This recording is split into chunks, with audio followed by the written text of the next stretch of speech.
മെയിന tunnel എന്ന് പറയുന്ന ഭാഗം കടലിൻ്റെ അടിയിലൂടെയാണ് നമ്മൾ പോകാൻ പോകുന്നിടത്ത് 1.5 കിലോമീറ്റർ ക്ലോസ് ടു 1.4 കിലോമീറ്റർ ആണ് സ്പീഡ് ലിമിറ്റ് നമുക്ക് കാണാൻ പറ്റും. ഇറങ്ങുന്ന ഭാഗത്ത് തന്നെ നിങ്ങൾ രണ്ട് സൈഡിൽ നോക്കിയാൽ ആ ചുമര് മൊത്തം ഒരു പിക്ചറൽ റെപ്രസെന്റേഷൻ കാണാം. ഒരു കടലിന്റെ നീലവർണ്ണം കാണാൻ പറ്റും.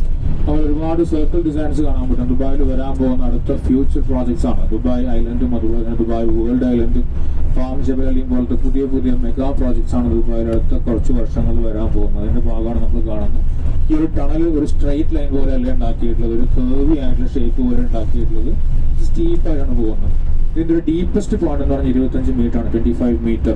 കടലിൽ നിന്ന് വെള്ളത്തിൽ നിന്നും 25 മീറ്റർ താഴെയാണ് ഒരു ടണൽ ഉണ്ടാക്കിയത്. 2006 ഉണ്ടാക്കിയ പ്രോജക്റ്റിൽ ഒരു സമയം പോലും ഇതുവരെ പോലും ഒരു മൈനർ കാഷ്വാലിറ്റി ഉണ്ടാകുകയും ഒരു കടലിന്റെ വെള്ളം ചോർന്നിറങ്ങി അങ്ങനത്തെ ഒരു കാര്യങ്ങളും ഇല്ലാതെ. അതാണ് മെയിൻ്റനൻസിന്റെ ക്വാളിറ്റി എന്ന് പറയുന്നത്, അല്ലെങ്കിൽ എഞ്ചിനീയറിംഗ് ബ്രില്യൻസിന്റെ ക്വാളിറ്റി എന്ന് പറയുന്ന ഭാഗമാണ് നമ്മൾ കാണുന്നത്.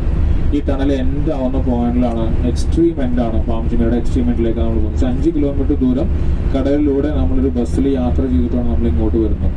ആ പോയിന്റിലെത്തുമ്പോൾ നമുക്ക് കാണാം